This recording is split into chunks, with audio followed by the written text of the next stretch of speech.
The first thing Petty Officer Marin noticed when the Kethani watchtower materialized on the viewport was that every running light on its hull was blinking in sequence.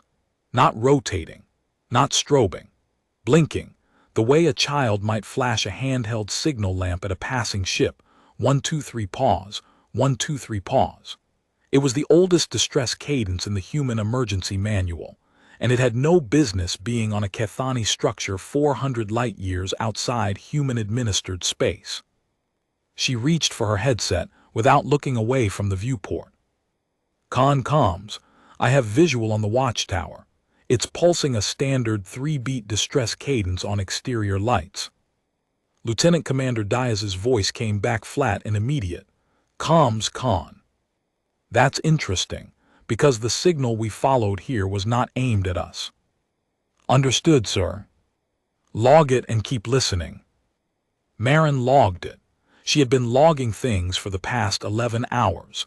Ever since the automated relay buoy at marker 1174, Echo had woken from what everyone at Fleet Signals had assumed was permanent dormancy and forwarded a compressed emergency packet to the next buoy in the chain. Then the next. Then the next. 9 decommissioned relay stations firing in sequence like a string of old firecrackers, until the signal had tumbled out the far end of a relay network that hadn't officially existed for 600 years, and landed on the emergency board of the UESS Carthage, a communications frigate running a routine calibration loop in the Valen Reach. Nobody had told the relay buoys they were decommissioned. Nobody had pulled their power cores. Nobody had updated their routing tables.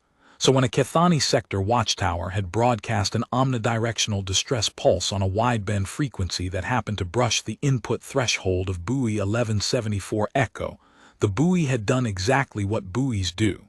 It had listened. It had verified the signal's structure against its hard-coded emergency parameters. It had forwarded.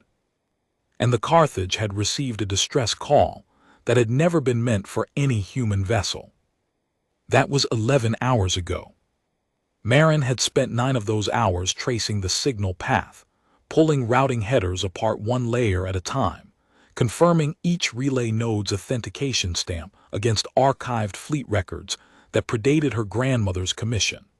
3 of the 9 buoys had serial numbers matching a deployment manifest signed by an admiral who had been dead for 5 centuries. Another 2 had been listed in a decommission order never executed, because the funding for the retrieval mission had been reallocated to a border dispute nobody remembered. 1 carried an authentication certificate cross-referencing a shipyard on Titan that had been converted into a museum 200 years ago. The chain was real, the signal was real, the watchtower hanging in the dark ahead of them was real. Marin had spent the first 2 hours of transit doing something she hadn't done since her academy days, reading the original deployment logs of the Outer Boundary Emergency Network. The Fleet Xenological Database had them buried 3 layers deep in an archive folder marked Historical Pre-Reorganization, and the files had last been accessed 11 years ago by a graduate student writing a thesis on obsolete communications infrastructure. The logs told a story she hadn't known. The relay network had been built during the expansion era, when human ships were pushing into regions of space where no other known species had been encountered. The buoys were deployed in chains, each one positioned to receive a signal from its predecessor and forward it to the next, creating corridors of communication across distances that real-time transmission couldn't bridge. They were simple machines. Antenna, power core, processor, memory. They listened on a range of emergency frequencies, verified that incoming signals matched the structure of a genuine distress call, and forwarded them along the chain. The genius, if you could call it that, was in what they didn't do. They didn't filter by species. They didn't check identification codes. They didn't require handshakes, passwords, or encryption keys. Their input parameters were purely structural. Does this signal have the cadence, duration, and frequency characteristics of a distress call? If yes, forward. If no, continue listening. Admiral Hewitt's deployment team had argued about this. The logs contained records of the debate. One faction wanted species-specific filtering, arguing that forwarding alien signals would create false alerts and waste fleet resources. Another faction wanted encrypted authentication, arguing that unverified signals could be used as lures by hostile actors. Hewitt had overruled both groups. Her reasoning, preserved in a memo that Marin had read 3 times during transit, was characteristically blunt. If we build a relay that only listens for human voices, we will have built a relay that ignores the one call that matters most, the one we didn't expect. The network had operated for approximately 200 years before being decommissioned. During that time, it had forwarded 4,312 verified distress signals. Marin had found the count in the final operational report. 4,000 signals. How many lives that represented, the report didn't say.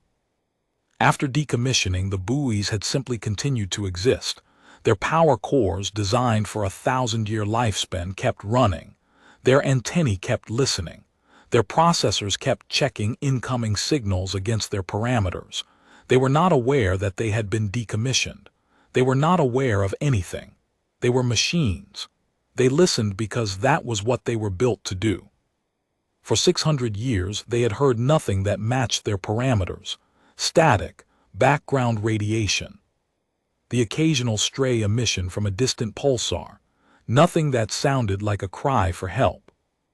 Until 9 days ago, when a Kethani watchtower 400 light-years outside human space had broadcast an omnidirectional distress pulse, and one old buoy, sitting in the dark where nobody had thought to look for it, had heard something familiar in the noise. Marin had closed the archive files as the Carthage dropped out of transit. She hadn't shared what she'd read with anyone. It wasn't relevant to the mission. But it sat in her mind as she looked at the watchtower through the viewport, its lights blinking their desperate 3-beat cadence against the stars, and she thought about a woman named Constance Hewitt who had built machines to listen for voices she would never hear, from people she would never meet, and who had insisted that the machines not care who was calling. "Comms, this is medical lead Akafer on the Perseid." The voice was warm and measured, coming through on the Convoy's internal channel. "What's our posture? Do they know we're here?" "They know something is out here," Marin said. "They've been pulsing that light pattern since we dropped out of transit, but I haven't received any directed hail. No comms traffic at all on their standard frequencies. Could be their comms array is down. Could be, or they're not sure who we are and they're deciding whether to talk." A beat of silence across the channel, then Akafer, or they don't have enough power left to broadcast. Marin had considered that. The atmospheric telemetry from the watchtower's emergency beacon showed processor efficiency at 11% and falling. That beacon was low power, narrowband. A directed hail would take considerably more energy. The Convoy had 3 ships. The Carthage, where Marin sat in the cramped, blue-lit compartment the crew called the listening room, was the lead. 64 meters of hull packed with communications equipment, electronic warfare suites, and a sensor array sensitive enough to pick up a comm badge at 3 light seconds.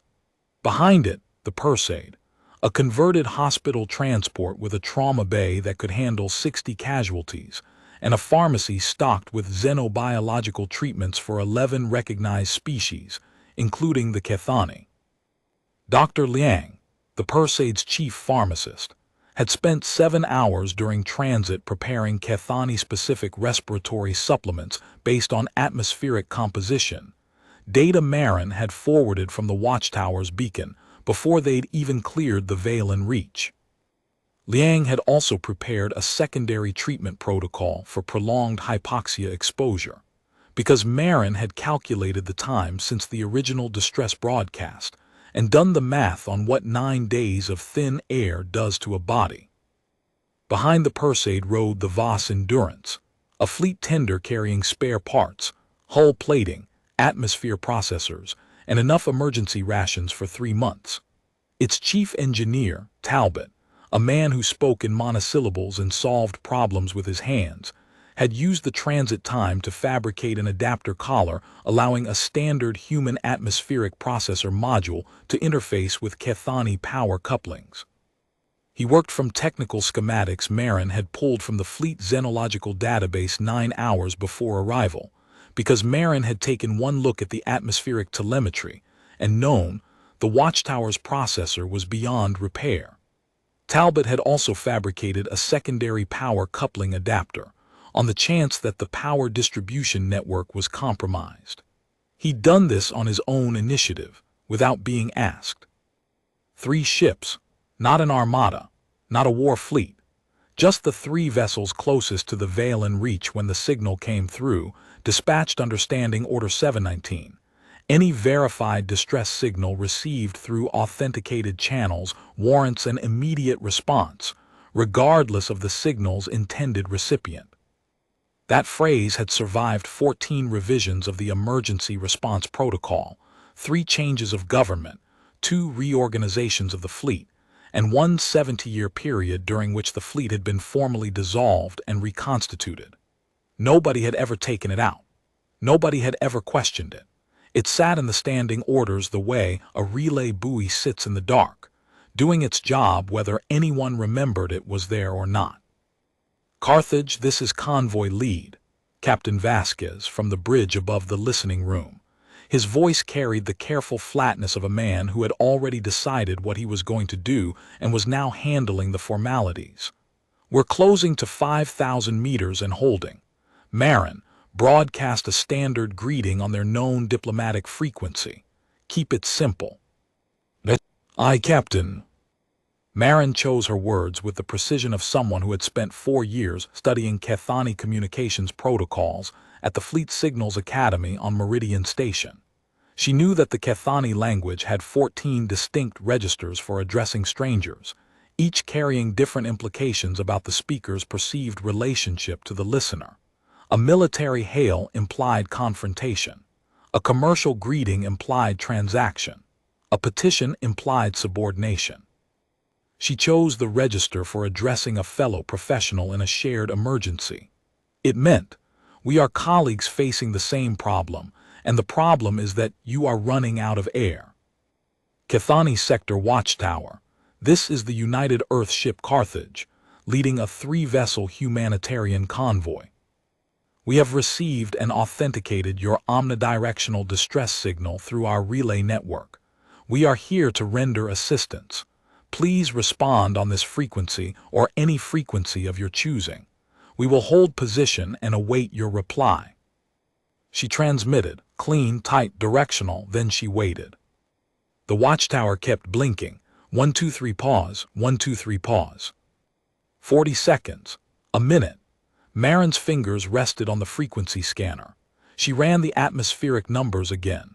Roughly 18 hours of breathable air remaining if the operator was stressed, which seemed certain for someone who'd been alone on a dying station for 9 days, waiting for a response that never came. At 93 seconds, her board lit up. The response came on a frequency Marin had never seen used for ship-to-ship communication. A Kethani administrative channel, the kind used for maintenance reports and supply requisitions.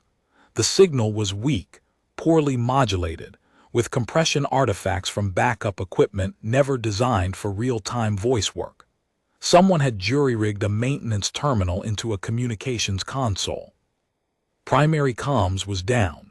Backup comms was down.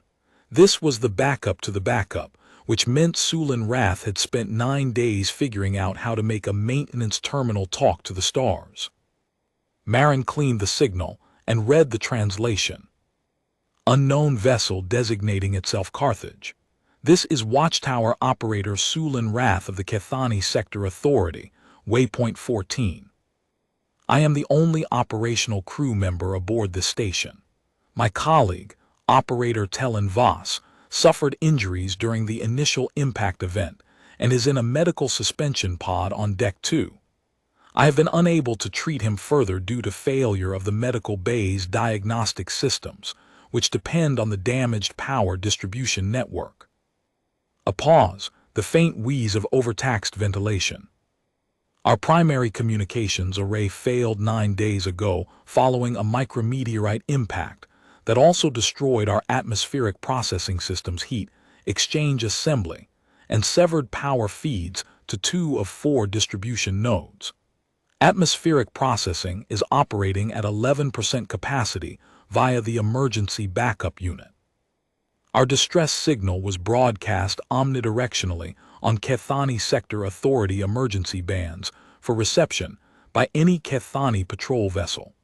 No response has been received from any Kethani vessel in 9 days. Another pause.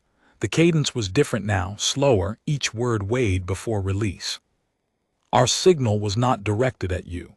We do not have you in our records. Your species designation does not appear in the Kethani Sector Authority's registered contact database. Explain how you received this transmission. Marin recognized the Kethani word, not a demand. Closer to, I need to understand this before I can proceed. A request from someone running out of air who had a colleague in a pod he couldn't monitor, who had been alone for 9 days, and who needed to make sense of what was outside his viewport before he could decide whether to open the door. Captain, Marin said. Single operator Sulin Rath.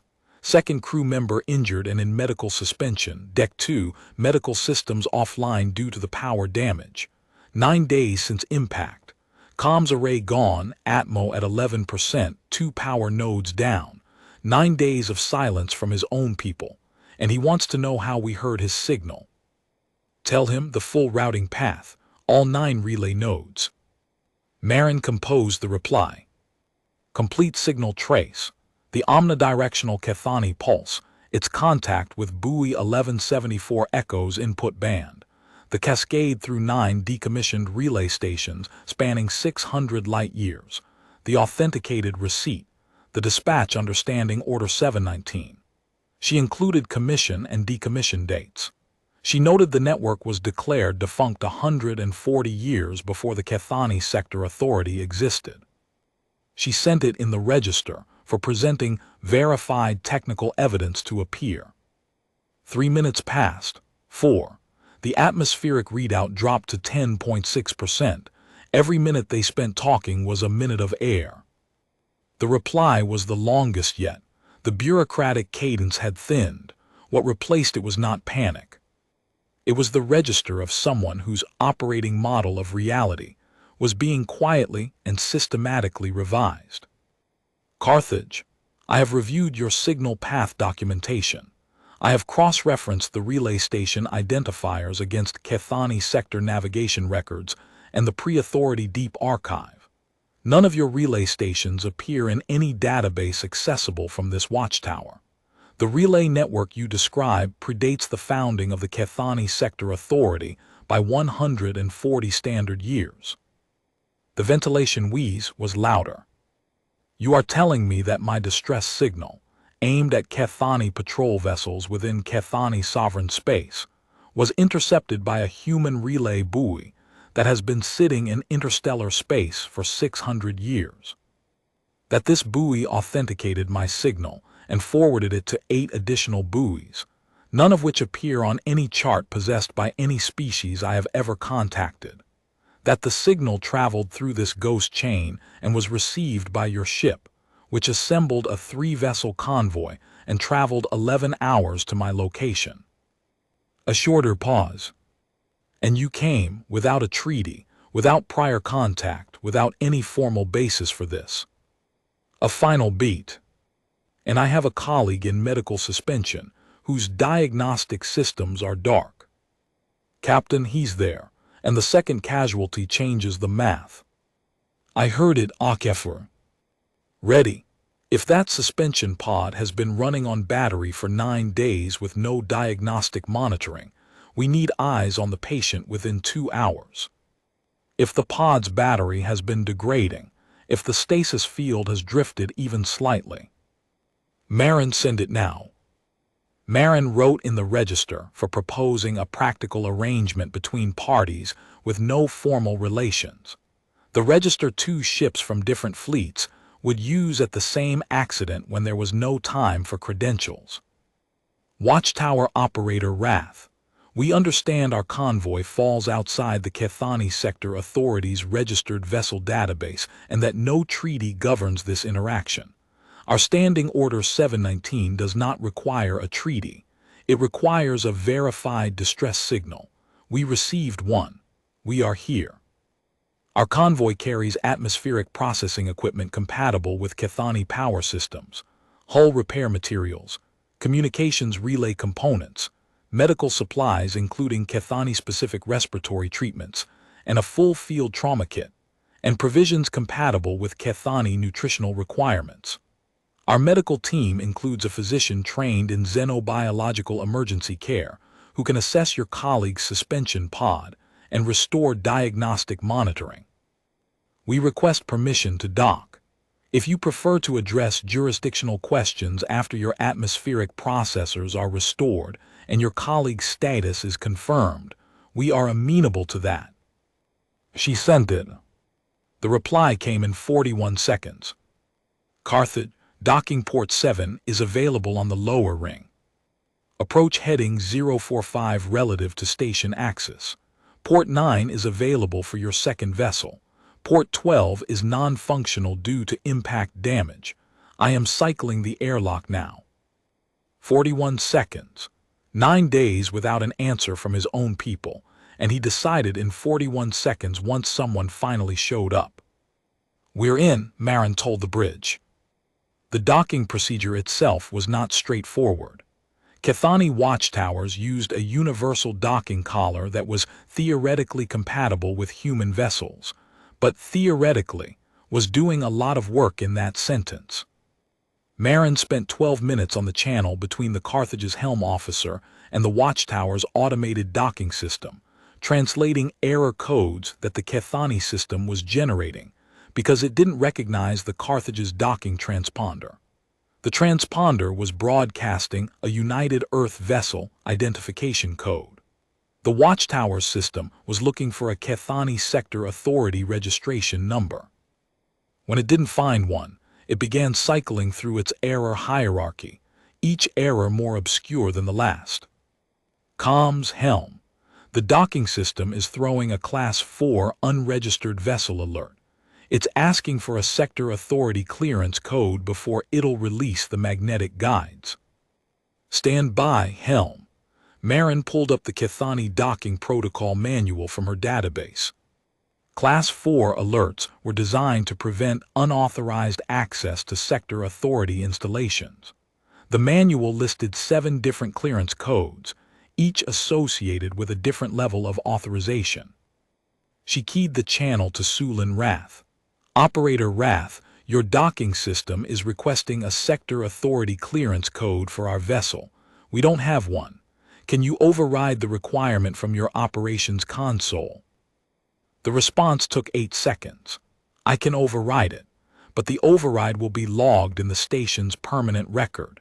When Regional Command reviews the logs, they will see that I manually cleared an unregistered foreign vessel for docking at a sector authority installation. That's correct. 4 seconds of silence, then override entered. Clearance code Alpha 7714. Your docking guides should release in approximately 15 seconds. They did. The Carthage slid into the collar with a precision that spoke well of the helm officer's skill, given that the docking guides had been designed for ships with a different hull profile, and the magnetic alignment had to be manually adjusted twice during approach. The Perseids docking was faster. Akafar's pilot had been watching the Carthage's approach and adjusted for the alignment issues before they occurred. Port 9 accepted the hospital transport cleanly, the collar sealing with a satisfying thunk that Marin heard through the Carthage's hull. As the teams prepared to board, Marin ran one more check on the atmospheric data. The numbers had dropped again during the docking procedure, 10.2% now. She calculated the remaining time. 15 hours, maybe 16. Still within margins, but the margins were narrowing with every minute. She also ran a secondary analysis she hadn't mentioned to anyone yet. The watchtower's emergency beacon was broadcasting its standard telemetry package, which included not just atmospheric data, but also power consumption, hull integrity readings, and internal temperature across all decks. Marin had been watching the temperature data since they'd arrived. Deck 2, where the medical suspension pod was located, was 3 degrees colder than the rest of the station. The heating system on that deck was running on the same damaged power distribution node that fed the medical bay's diagnostics. If the temperature dropped much further, the suspension pod's thermal management system would have to work harder, draining the battery faster. She flagged this for Talbot and Achafer on a private channel. Engineering, medical comms. I'm seeing a thermal anomaly on Deck 2. Temperature is running 3 degrees below station baseline. The heating for that deck is on the same damaged power network as the medical diagnostics. If it keeps dropping, the suspension pod's battery drain will accelerate. Talbot's response was a single word, noted. Achafer's was longer. How fast is the temperature falling? 0.5 degree per hour at current rate. Then we have 6 hours before it reaches the critical threshold for Kethani stasis field stability. Petrov needs to get to that pod. He's on his way. This was the part of the job that didn't make it into reports. The part where Marin sat at her console watching numbers change, running calculations in her head, and making sure the right people knew about the right problems at the right time. It wasn't dramatic. It was arithmetic. But arithmetic in situations like this was the difference between a patient who woke up and a patient who didn't. Achafer split her team. She and Liang headed to the operations center for Sealant Wrath. Trauma specialist Dr. Petrov went to Deck 2 for the suspension pod. Petrov arrived first and reported in. Comms trauma, I'm at the pod. Kethani male midlife cycle. Visible blunt force trauma to upper thorax and cranial ridge. Pod life support running on battery backup. Diagnostic array completely dark.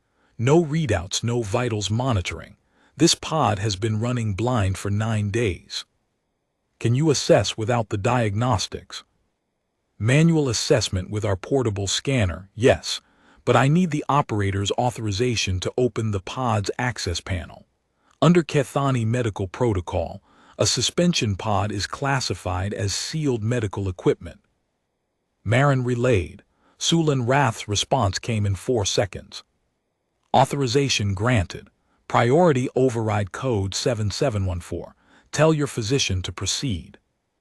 For 30 minutes, Marin served as a real-time translation bridge between Petrov and Sealant Wrath, constructing Kethani medical terminology from first principles when her academy vocabulary fell short. She translated cranial ridge pressure readings, stasis field stability metrics, cellular respiration rates, and a dozen physiological parameters she had to build compound Kethani terms for on the fly, because no human had ever needed to discuss Kethani cranial swelling through a jury-rigged maintenance terminal before. Pod's doing its job, Petrov concluded. Brain swelling from the cranial impact has stabilized, but I need the diagnostic array back online for proper monitoring. Right now we're flying blind on a patient who could decompensate if the stasis field drifts. Engineering comms. Dr. Petrov needs the medical bay's diagnostic array restored. It's on the same damaged power network. Talbot's voice came from the atmospheric processing bay. Heard. Atmo first, then power nodes, then medical diagnostics. Air is the priority. Meanwhile, Achafer reached the operations center and reported. Comms medical. I have the operator. He's conscious, ambulatory, but showing signs of prolonged hypoxia exposure. Skin coloration off from species baseline. Mild cognitive delay, probably from 9 days of degraded atmosphere. Dr. Liang is administering the respiratory supplement protocol now. How's he responding? Cooperatively, cautiously. He watched Dr. Liang prepare the injection and asked what species it was formulated for. When Liang told him it was Kethani specific, He asked how we had the biochemical data.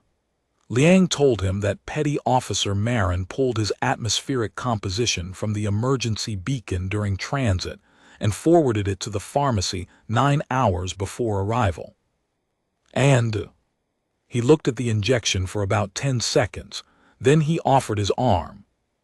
Talbot's team had reached the atmospheric processing bay 20 minutes after docking. What they found was worse than the telemetry.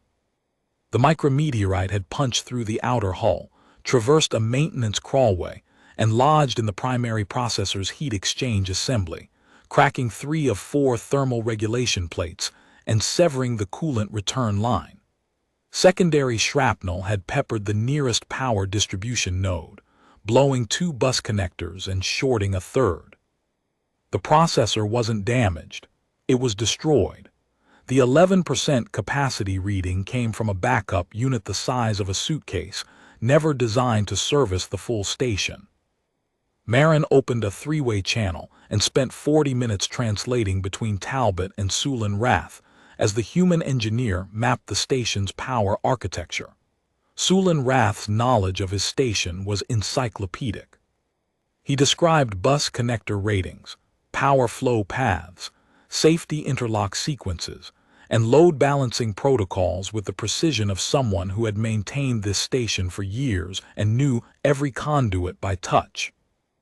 They developed a shorthand within the first hour. Talbot grunted single-word questions. Voltage, polarity, tolerance. Sulin Rath provided numbers. Marin converted units. The rhythm became mechanical, the collaboration of 2 professionals recognizing each other's competence through the work itself. At the 90-minute mark, Talbot hit the obstacle. The secondary node's remaining connectors couldn't carry the replacement processor at full capacity. He needed to activate a crossfeed from the tertiary node. There is a crossfeed conduit, Sulin Rath said through Marin, installed during the last refit. However, activating it requires overriding a safety interlock governed by Sector Authority Maintenance Protocol 773. I am not authorized without regional command approval. Talbot's response was immediate. Tell him regional command isn't here, his air is. Marin translated with diplomatic precision. Silence. Then Sulin Rath in a register the translation matrix flagged as formal emergency authority. Override authorized. Watchtower operator Sulin Rath, waypoint 14, emergency authority code 7714. Log it. Logged. Power jumped to 78%, enough for the replacement module at reduced capacity. At hour 3 and 27 minutes after docking, the replacement atmospheric processor came online. Marin heard it as a shift in the background audio on every channel. The strained hum of the backup unit was replaced by something deeper, steadier, fresh air, actual breathable atmosphere, circulating through corridors for the first time in 9 days. Comms medical, O2 levels rising across all decks, operators' respiratory rate normalizing, Dr. Liang adjusting supplements downward. Comms bridge, EVA team has sealed the primary hull breach. 2 secondary fracture points identified and patching now. Comms engineering, starting repairs on the secondary node bus connectors. Once I've got 3 of 6 online, full power to Deck 2, and Dr. Petrov gets his medical diagnostics. Marin logged each report, translated each update for Sulin Rath, kept the channels clean. This was her job, not the dramatic part. The part where information moved correctly between people who needed it, in languages they could understand at the speed the situation required. At hour 4, with fresh air circulating and the hull sealed, Sulin Rath requested a direct channel to Marin. I have been reviewing your signal path documentation again. I have a question. Ask it. Your relay network. You said it was decommissioned 600 years ago. That's correct. In 600 years, no one reactivated those buoys. No one maintained them. No one visited them. That's correct. But when my signal reached the first buoy, it activated, it authenticated, it forwarded to the next, 9 times. Yes. A long silence. His breathing was deeper now, slower. The air was better and his body was responding, but the silence was not physical. The buoys were designed for deep space autonomous operation, Marin said, with a minimum lifespan of 1,000 years. Their power cores are self-sustaining. Their routing protocols are hard-coded into radiation-shielded memory. They don't need maintenance, instructions, or anyone to tell them to listen. They just listen. For 600 years. For 600 years. And when they heard a distress signal matching their input parameters, they did what they were built to do. They didn't check the species of the sender. They didn't verify a treaty. They heard a call for help and passed it forward. Silence. Then something the translation matrix rendered as, "That is a very human way to build something." The register analysis flagged connotations of bewilderment layered with something the Kethani language didn't have a single word for. The matrix approximated it as reluctant recognition of kinship. There was a moment, about 20 minutes into the atmospheric processor installation, that Marin would think about later. Talbot had asked Sulin Rath for the specifications on the watchtower's coolant circulation system, because the replacement processor needed to be tied into the station's existing thermal management loop.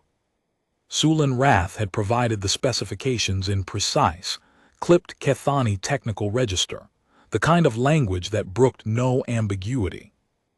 Then he had added, unprompted, in a different register entirely. The coolant system was serviced by my colleague, Operator Voss, before the impact. He ran a full diagnostic cycle 2 days before the micrometeorite struck. The system was operating at 98% efficiency. He noted a minor valve irregularity in junction 7 and scheduled a repair for the following week. Marin translated this for Talbot. There was a pause on the engineering channel. "Tell him junction 7 is fine," Talbot said. "I'm looking at it right now. The valve is seated properly. His colleague did good work." Marin translated. There was no response from the operations center for 11 seconds. Then Sulin Rath said, very quietly, in the register the Kethani used for acknowledging information that carried personal weight, "Thank you." It was the first time he had used that register. It was also the first time Marin had heard him speak about his colleague as a person, rather than as a patient in a pod. She thought about what it must have been like. 9 days alone on a station with failing air, a colleague in a medical pod you couldn't properly monitor, a distress signal going out into the dark with no answer coming back.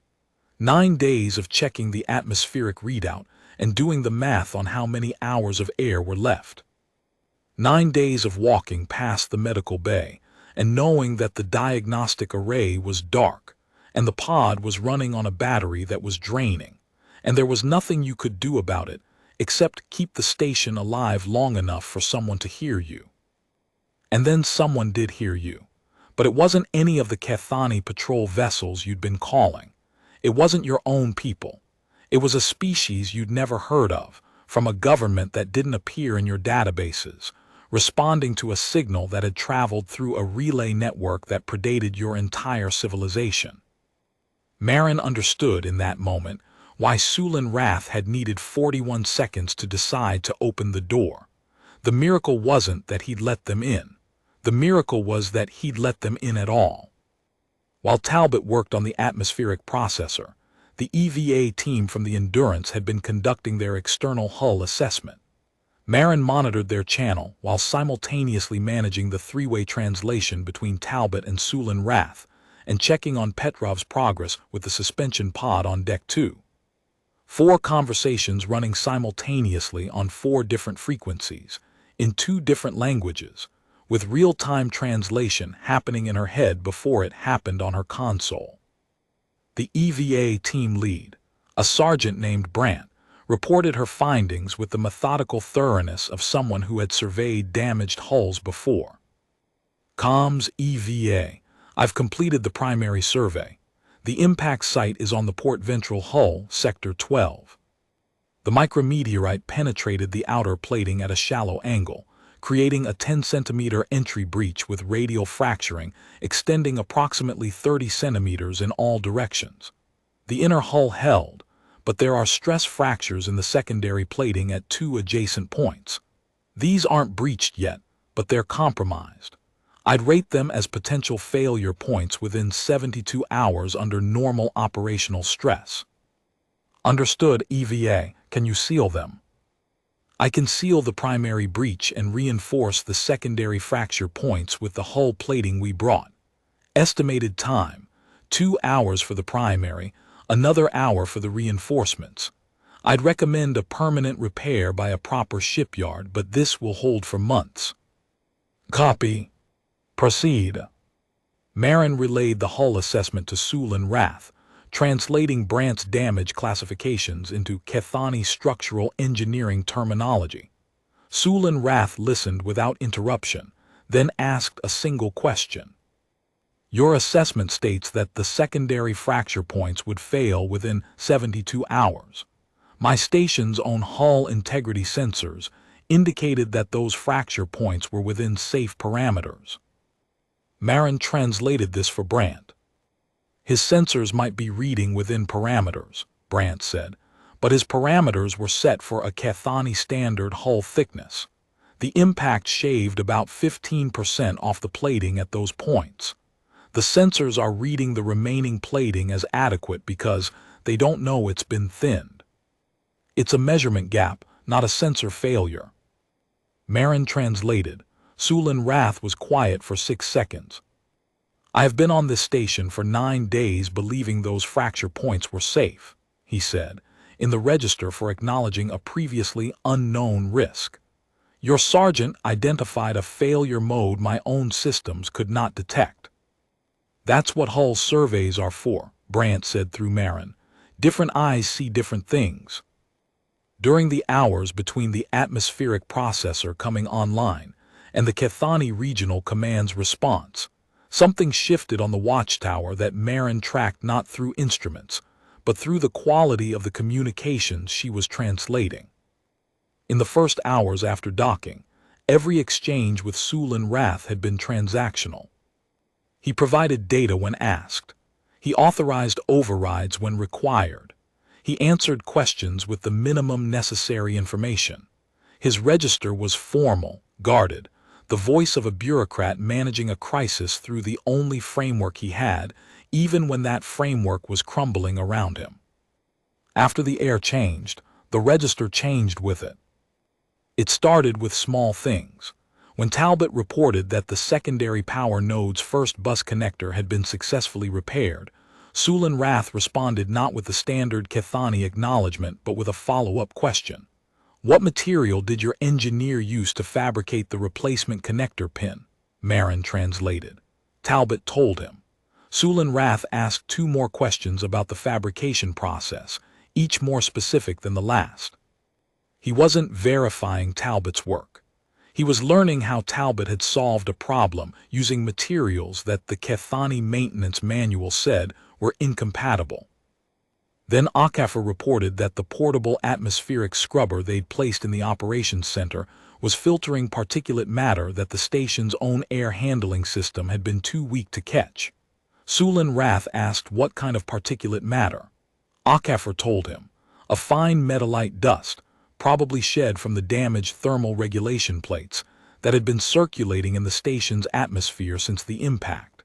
Not toxic in the short term. But 9 days of breathing, it had contributed to his respiratory symptoms. I did not know the dust was in the air, Sulin Rath said through Marin.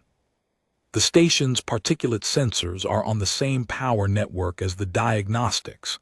His voice had a quality Marin hadn't heard before. The sound of someone realizing, in real time, how many things had been going wrong that he hadn't been able to see. At one point, Okafor asked through Marin whether Sulin Rath had been sleeping. The question was medically motivated. Prolonged hypoxia, combined with the stress of isolation and the responsibility of maintaining a damaged station alone, could produce severe sleep deprivation even in species with high stress tolerance. Sulin Rath's answer, when it came, was in a register Marin had never encountered in any of her academy courses. It was not formal. It was not informal. It was the Cathani register for speaking about a difficult truth to someone who had earned the right to hear it. I have not slept for more than 40 minutes continuously since the impact. The emergency backup unit requires manual monitoring. If its output drops below critical threshold, the atmospheric composition in the medical bay on Deck 2 will degrade faster than in the rest of the station. The suspension pod stasis field is calibrated for a specific atmospheric composition range. If the composition falls outside that range, the field's power consumption increases. If the power consumption increases, the battery drains faster. A pause. I could not monitor the backup unit and sleep at the same time, so I monitored the backup unit. Marin translated this for Akafor. There was silence on the medical channel for 5 seconds. "Tell him the backup unit is offline now," Akafor said. "Tell him the replacement processor is handling the load. Tell him the atmospheric composition on Deck 2 is within normal parameters, and Dr. Petrov is monitoring the suspension pod with a fully powered diagnostic array. Tell him he can sleep." Marin translated. She used the Cathani register for delivering a professional assessment to a colleague, the same register she'd used for her very first message to the watchtower. We are colleagues facing the same problem. The problem, right now, is that you haven't slept in 9 days. Sulin Rath did not respond for 12 seconds. Then, in the register for acknowledging a kindness that cannot be repaid within the existing framework, "I will consider it." Akafor told Marin later, on a private channel, that Sulin Rath had fallen asleep in his operations chair 14 minutes after that exchange. Dr. Liang had covered him with the thermal regulation blanket from the supply crate and turned down the lights in the operations center. It was the blanket, Marin thought, not the atmospheric processor, not the hull seal, not the power node repairs. The blanket was the thing that told Sulin Rath, in a language that needed no translation, that the people who had answered his signal were not just fixing his station.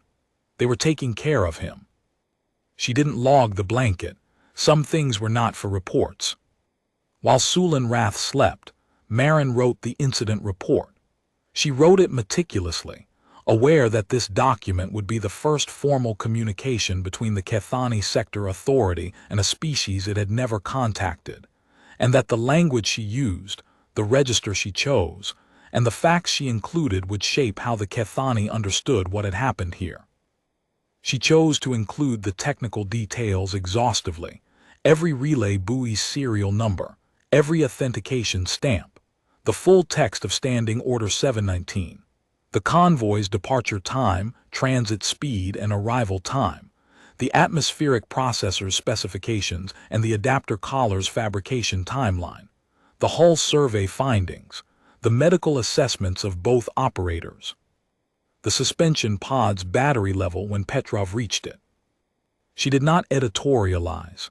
She did not argue that the Cathani should be grateful, or that the event proved something about humanity, or that a treaty should follow. She presented facts. The facts she believed would speak for themselves. At hour 5, Talbot restored power to Deck 2. The medical diagnostic array came online. Petrov confirmed. Telen Voss was stable, cranial pressure within normal range, brain swelling contained. The suspension pod's battery had been at 11% when they reached it. 11%. Marin thought about that number. The atmosphere had been at 11% when they arrived. The pod battery at 11% when Petrov got to it. Everything on this station had been at 11%, the narrowest possible margin, the last thin slice of something before nothing. If the convoy had been 12 hours later, the battery would have died first. The pod would have dropped Voss out of stasis with untreated brain swelling. If the convoy had been 20 hours later, the atmosphere would have dropped below the survival threshold. 11%, all of it. Marin didn't put that in the log. The log was for facts, but she thought about it while she wrote the incident report for the Kethani Sector Authority. The hours between Sulin Rath falling asleep and the arrival of Regional Command's response were the quietest of the mission, but Marin did not rest. She couldn't. There were too many channels to monitor, too many threads to track. She coordinated with Brandt's EVA team as they finished reinforcing the secondary fracture points on the hull. The work required precision welding at 3 different points, each one demanding a slightly different approach because the stress patterns in the thinned plating varied with the angle of the original impact. Brandt talked through each weld on the engineering channel, narrating her process in the methodical way of someone who wanted a record in case anything went wrong later. Marin logged all of it. She monitored Petrov's ongoing assessment of the suspension pod on Deck 2. With the diagnostic array restored, Petrov was running a full battery of tests on Telenvas's condition, comparing the pod's automated readings against his own portable scanner. The numbers matched, which was the best possible outcome. The pod had maintained stasis within acceptable parameters for 9 days on battery backup, in a room where the temperature had been dropping and the atmospheric composition had been degrading, and there had been no one monitoring any of it except a colleague 1 deck above who had been too busy keeping the station alive to check the numbers he couldn't see. "He's lucky," Petrov said on the medical channel. "Another 24 hours and the battery would have crossed the critical threshold. The stasis field would have started cycling to conserve power, and cycling a stasis field with a patient who has active cranial swelling is the kind of thing that generates very bad outcomes." 24 hours, Marin repeated. Give or take, the margin was thin. Thin, 11% atmospheric capacity, 11% battery remaining, 24 hours of stasis field stability. Everything on this station had been measured in slivers, in the narrowest possible distance between survival and its opposite. And the only reason those slivers had held was because a watchtower operator named Sulin Rath had refused to sleep for 9 days, so he could babysit a backup atmospheric unit that was keeping the air breathable enough to keep a suspension pod stable enough to keep his colleague alive. He hadn't known during those 9 days whether anyone would come. He had sent his distress signal into the void on Kethani emergency frequencies and waited. No Kethani vessel had responded. No Kethani patrol had acknowledged. For 9 days, the silence had been absolute.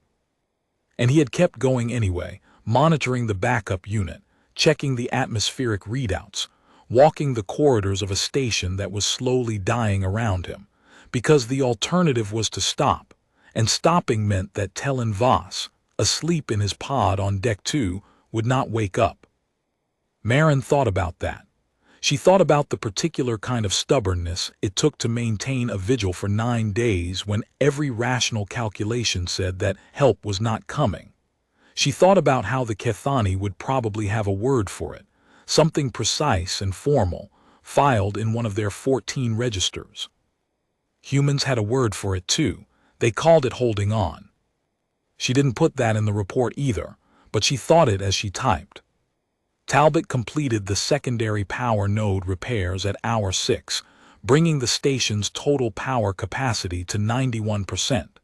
Not perfect, but enough to run every system at normal load. He reported this with his usual economy of words. Comms engineering, secondary node is up, 3 of 6 connectors restored, power to all decks stable, medical diagnostics running clean, atmospheric processor at full capacity, station is functional. Copy engineering, outstanding work. It's plumbing, Talbot said. Different fittings, same physics. Marin translated the repair completion for the watchtower's automated systems log, filing it in the Kethani format so that when Regional Command eventually reviewed the station's records, they would find a complete, technically precise account of every repair performed, logged in their own administrative language, by a species they had never heard of. She also filed a secondary report in the Carthage's own records, because fleet regulations required documentation of any modification to foreign infrastructure performed by fleet personnel. This report was shorter, more direct, and written in the flat, factual style that fleet records demanded. Marin had always appreciated that style. It left no room for embellishment. It said what happened, in what order, and moved on. The communications relay installation was the last major task. The Endurance's EVA team mounted the unit on the watchtower's upper communications mast, a job that required Brandt to climb the exterior of the station in a pressure suit and bolt the relay housing to a mounting bracket that had been designed for Kethani equipment with different thread patterns. She solved this with a set of universal adapter bolts from the Endurance's stores, the kind of hardware that fleet tenders carried specifically, because nobody could predict what thread pattern they'd need next. Once mounted, the relay needed to be configured to broadcast on Kethani standard frequencies. Marin handled this from her console, programming the relay's transmission parameters to match the Kethani Sector Authority's published frequency allocations, which she pulled from the same xenological database that had provided the station's technical schematics. She tested each frequency individually, verifying that the relay's output matched the Kethani standard for signal strength, modulation, and encoding. The first test broadcast went out at hour 7. It was the watchtower's standard identifier beacon, the automated signal that told passing vessels and monitoring stations that waypoint 14 was operational and on the grid. The beacon had been dark for 9 days. Now it was broadcasting again, steady and clear, on frequencies that the Kethani Sector Authority would recognize. Somewhere out in Kethani space, a monitoring station would pick up that beacon and update its records. Waypoint 14 status, active. After 9 days of silence, the watchtower was back on the map. Sulan Rath was still asleep when the beacon went live. Marin considered waking him to tell him, but decided against it. The beacon would be there when he woke up. The air would be there. The power would be there. His colleague would be stable. For the first time in 9 days, there was nothing that required his immediate attention, nothing that would fail if he closed his eyes. She let him sleep. 14 pages, formatted in Kethani administrative style she'd memorized during her 3rd year at the academy. Every detail, the impact, the cascading failures, the 9 days of silence, the signal path through the ghost relay chain, the convoy's assembly and transit, every piece of equipment deployed with translated specifications and cross-references. At the end, in the Kethani register for entering facts into permanent record, she added a section she composed herself. The human relay network that carried watchtower operator Rath's distress signal has been operationally dormant for 600 standard years. It was not reactivated by human intervention. It was activated by a Kethani distress signal, meeting the relay network's hard-coded emergency parameters.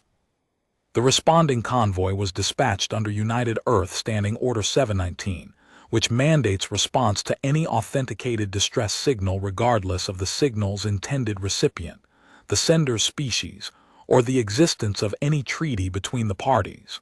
No treaty was required. No treaty was invoked. The convoy responded because the signal was real and the need was genuine. She showed it to Vasquez. He read it and nodded once. Send it. She sent it. Then she coordinated the final operations. The EVA team from the Endurance mounted an external communications relay on the watchtower's upper mast, restoring broadcast capability on Kethani standard frequencies. The supply team delivered hull sealant for the remaining damage, backup power couplings, and 3 crates of provisions, Kethani-compatible nutrition bars from the Persades pharmacy, water purification tablets calibrated for Kethani biochemistry, and a thermal regulation blanket designed for species with Kethani baseline body temperature. Talbot radioed from the operations center. The operator wants to know if we brought food. Second crate, Kethani-compatible rations. Found them. He's looking at them like he's running a mental audit of which regulation covers accepting food from an unregistered species. Tell him it's Standing Order 719. I don't think the Kethani have a Standing Order 719, Marin. They don't, we do, that's the point. A brief silence. Then Talbot laughed, which was unusual for Talbot, and behind it Marin heard a Kethani exhalation pattern she identified as reluctant amusement. It was the first sound she had heard from Sealant wrath that was not official, procedural, or measured. She logged it. The response to Marin's incident report arrived at hour 19.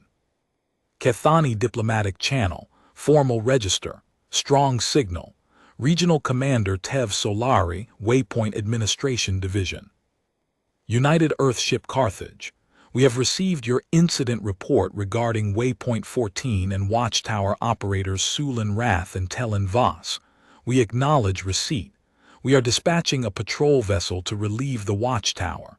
Estimated arrival, 31 standard hours. A pause.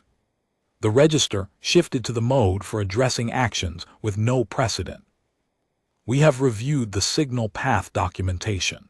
We have verified your relay network's authentication stamps against archived navigational surveys predating the founding of the sector authority. Your relay stations do not appear in any survey. Your relay network was deployed before the Kethani had achieved interstellar travel. Another pause. We are informed that your convoy responded to a Kethani distress signal not directed at any human vessel, that traveled through a relay network your own government considers defunct, and that your response was governed by a standing order requiring no treaty, no registration, no prior contact, and no distinction between the species of the sender. The register shifted one final time, to a mode Marin had encountered only in diplomatic texts, the mode for acknowledging an obligation incurred through action rather than agreement. Regional Command acknowledges the actions of the convoy, led by the United Earthship Carthage. The Kethani Sector Authority will include a formal request for consultation regarding the establishment of a mutual emergency assistance framework in its next diplomatic communication to the Kethani Central Authority. Until such a framework is established, Regional Command notes for the record that the precedent set by your Standing Order 719 appears to require no framework at all. Marin forwarded the translation to Vasquez. Captain, Regional Command acknowledges. Relief inbound, 31 hours. They're requesting talks on a mutual assistance framework, and they've noted, for the record, that our standing order didn't need one. 3 seconds of silence, all from a signal that was never meant for us. All from a signal that was never meant for us, sir. Good work, Marin. We hold position until the handoff is complete. Nobody leaves. Aye, Captain. Marin sent the order. Then she sat back in her chair for the first time in 20 hours and looked at her console. The signal path was still displayed on the primary screen, 9 relay nodes stretching across 600 light-years of empty space, each marked with a green authentication stamp and a commission date older than the Kethani Sector Authority by more than a century. 9 buoys, sitting in the dark between stars that didn't know their names, listening to nothing for 600 years, and when a voice came through the black that matched their input parameters, they had woken up, one by one, verified the signal structure, forwarded it to the next node, and gone back to listening. Nobody had told them to stop. Marin scrolled to the relay network's design philosophy appendix, to a paragraph she had found during transit and read 4 times. Written by the network's original chief engineer, Rear Admiral Constance Hewitt, who had overseen the deployment of 312 relay buoys across the outer boundary of human-explored space.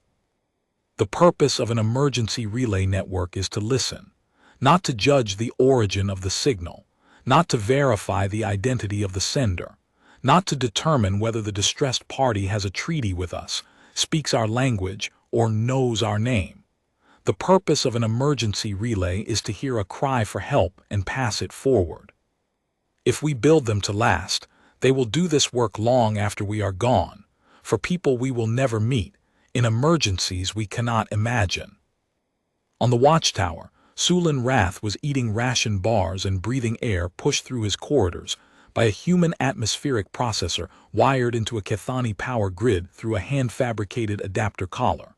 His colleague was stable in a suspension pod whose diagnostics were running on restored power, the battery at 11% when Petrov had reached it, but holding now, steady, monitored. The hull was sealed. The comms relay was broadcasting on Kethani standard frequencies. The power distribution nodes were repaired. The watchtower's exterior lights were on, steady, not blinking. The kind of steady that meant the power was flowing clean, and the station was alive, and someone inside it was breathing without counting the hours left. Marin opened a final log entry. UESS Carthage, Comm Station Log, Petty Officer A. Marin. Signal trace complete. Distress origin, Kethani Sector Authority Waypoint 14. Signal path, omnidirectional broadcast on Kethani Emergency Band. Incidental intercept by decommissioned human relay buoy 1174 Echo, cascading forward through 9 relay stations of the former Outer Boundary Emergency Network. Authenticated receipt by UESS Carthage at the Vale and Reach. Convoy response time from signal receipt to docking, 11 hours, 14 minutes. Atmospheric processor replaced with modified human unit via fabricated adapter collar. Hull breach sealed, power distribution nodes repaired, external communications relay installed, medical suspension pod diagnostics restored, watchtower operator Sulin Rath treated and stable, watchtower operator Telen Voss confirmed stable in suspension, Kethani relief vessel inbound, ETA 31 hours, convoy holding position for handoff. She paused, then she added the last line. The signal was never intended for human receipt. Standing Order 719 does not require that it was. She saved the log, removed her headset and set it carefully on the console, looked out the viewport at the watchtower, its lights steady and bright against the dark. Somewhere across 600 light-years of empty space, 9 relay buoys sat on their ancient orbits, power cores humming. Antennae listening. They had passed along a voice not meant for them, to ears not meant to hear it, and people not meant to come had come anyway. The buoys had already gone back to listening. They would keep listening.